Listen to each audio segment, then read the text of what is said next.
Kumusta mga amigo? Mag-unbox tayo ngayon ng GoPro Hero 8. Then, gagawa tayo ng budget meal na vlogging setup para sa GoPro Hero 8. Yan. Yung nakuha kong GoPro Hero 8 is may kasamang special bundle.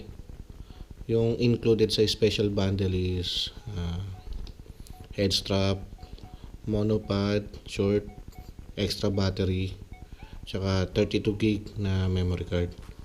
Di bali kasama na yung dalawa na yung battery na kasama niya. Nabuksan na to sa mall for test ng unit. Yan, i-unbox natin ulit.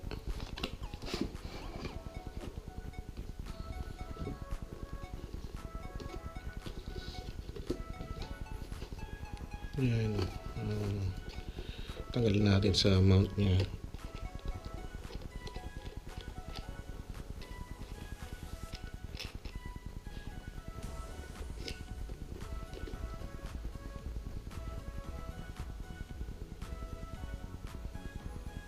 Then may built-in na siya na mount.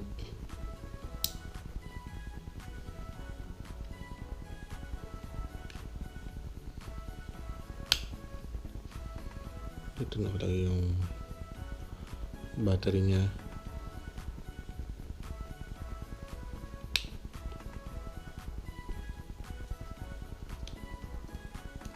Ito yung kasama ng special bundle.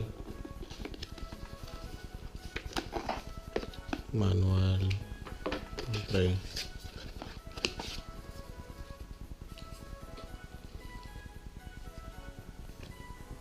GoPro sticker,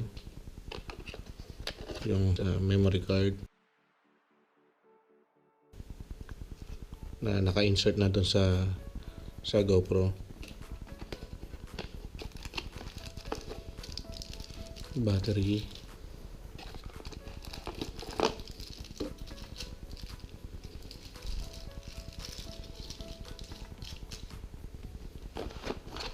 head strap,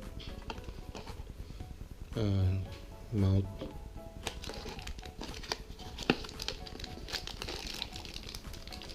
monopod na short,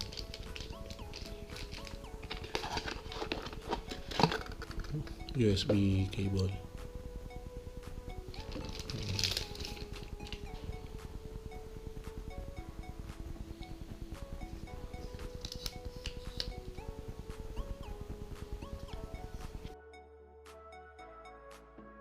Tripod na siya.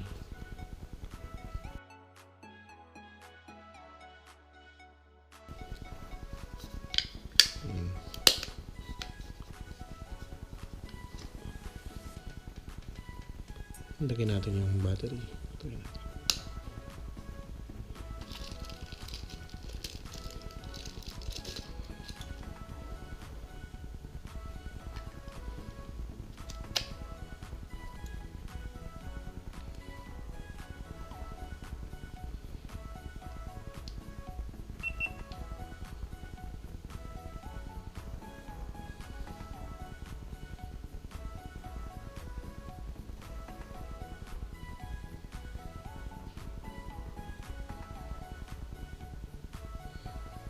Ayan. Di bali para sa akin pag gagamitin mo siya underwater, mas safe pa rin kung lalagyan mo pa rin siya ng underwater casing or housing. Hindi ko pa siya natatry talaga pang underwater.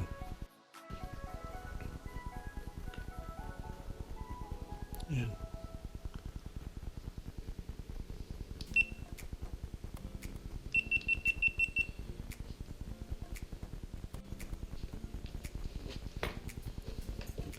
Yan, ito yung mga include niya.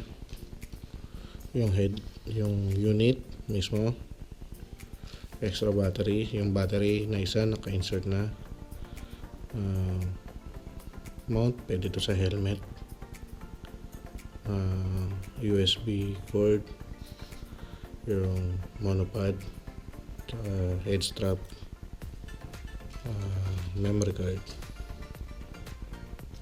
Yan. Then try naman natin mag setup ng budget meal na pang vlog para sa GoPro Hero 8. Itabi natin yung iba.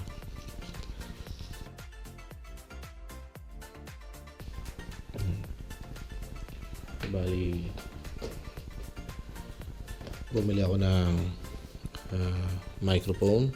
Boya lang siya kasi mas pang budget meal. Yan.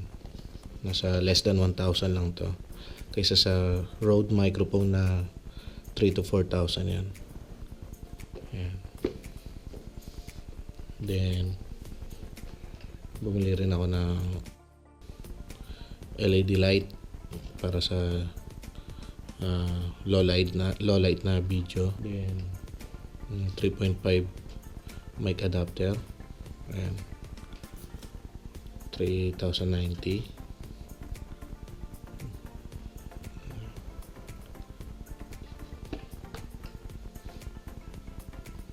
Tsaka yung vlog mount. Ayan. Then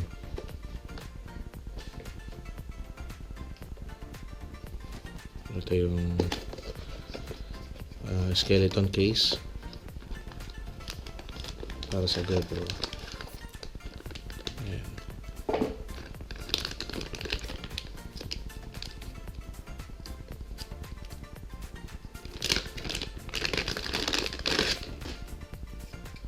Bali made siya sa plastic lang. High grade ng plastic pero lightweight.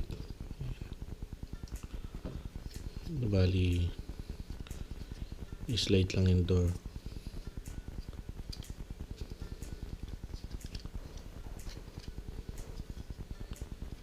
Ayan. Then yung GoPro.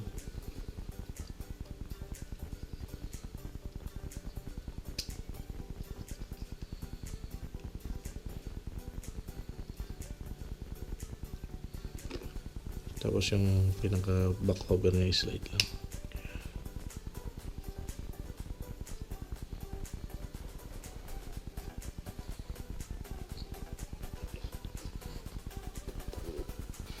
Tapos bumili rin ako ng glass screen protector for Hero 8.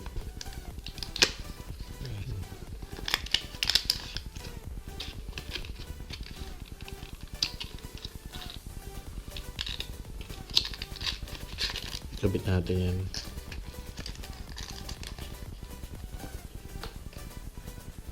Then meron din ako phone tripod mount para pwede mong gamitin yung smartphone mo for monitor pag nasa may selfie shot ka, or pwede ka rin mag live habang nagre-record ka rin sa GoPro mo.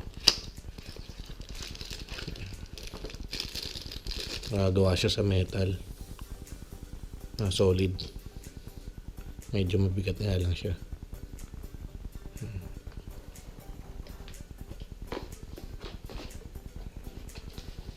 And underwater casing if may underwater shot ka.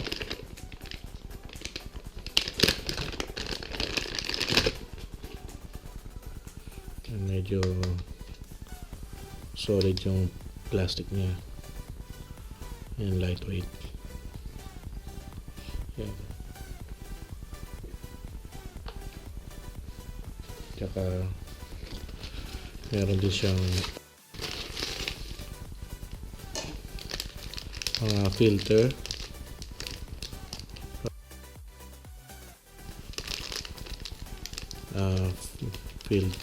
for sa underwater case niya. And fog insert.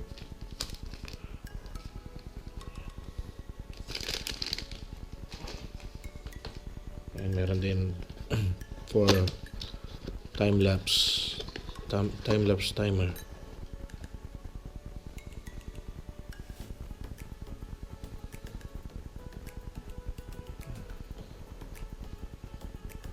Ayan. Try natin mag setup ng budget meal na pang vlog. Ayan, nasa skeleton case na siya.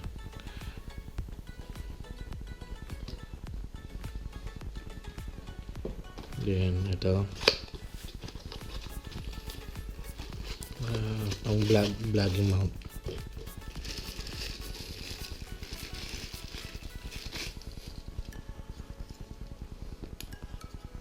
Made in plastic, pero maganda rin quality niya.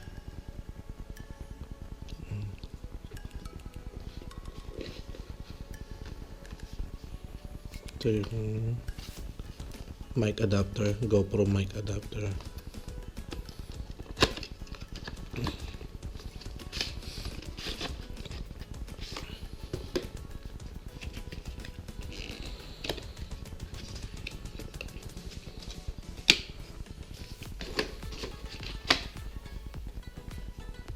Kailangan natin ng kabit natin.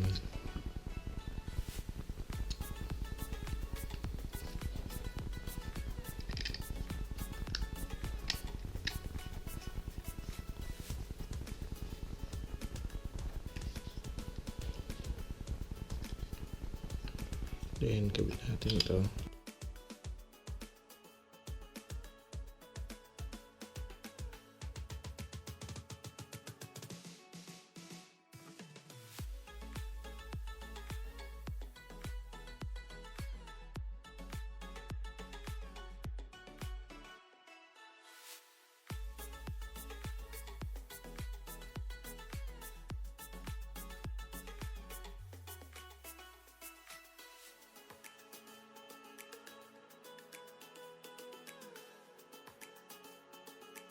Bali yung mic adapter dito sa gitna.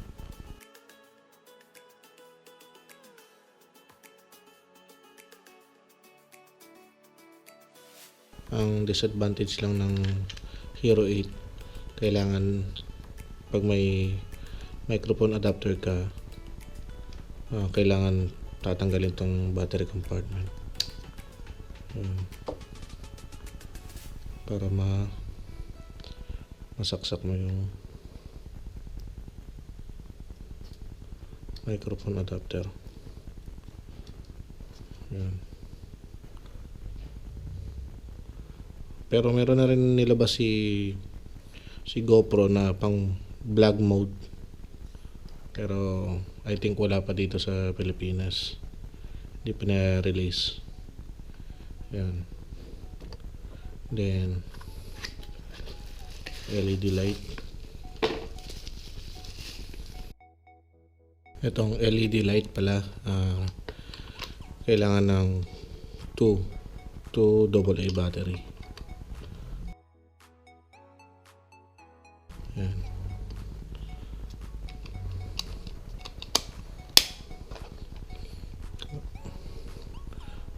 Makakatulong din siya sa mga low light shoot.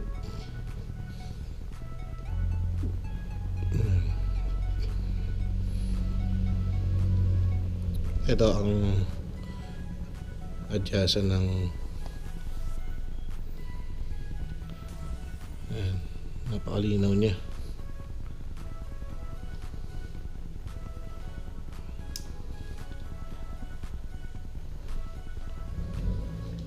Pwede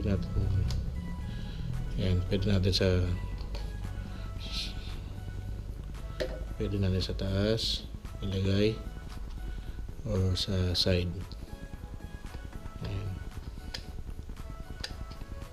Try natin sa side muna.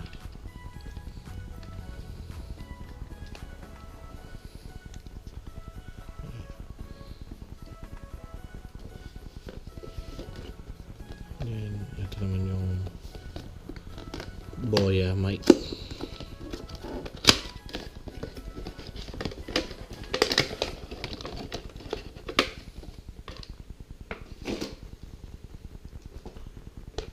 Malaking tulong din to lalo na pag mahangin yung lugar. Ayan. Tsaka hindi minsan kasi pag nagbibideo ka, kahit magalaw lang o matapik mo yung casing, yan, may maririnig yung tapik. Yan.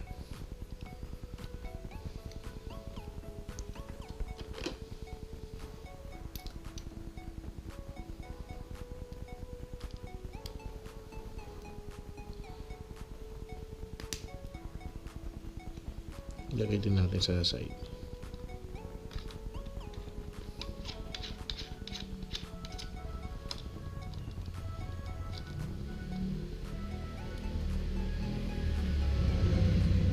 Then itong mic, ito. Ayan.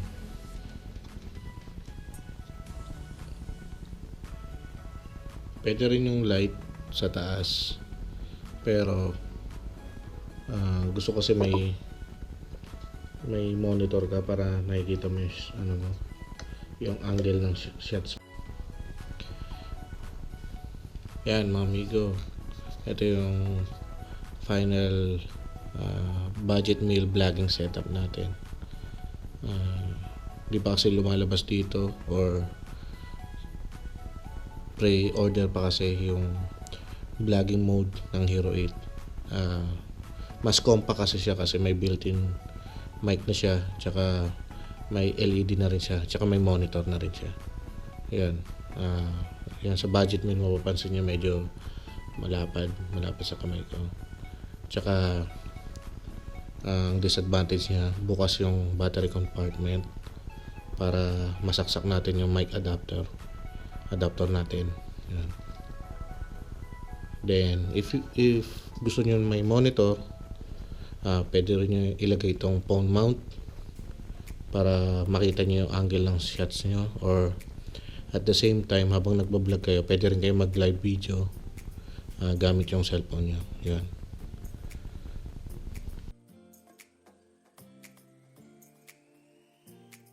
Yung tripod natin, ayan, short lang siya, hanggang ganyan lang kahaba. Then pwede naman din siyang maging tripod. Ayan.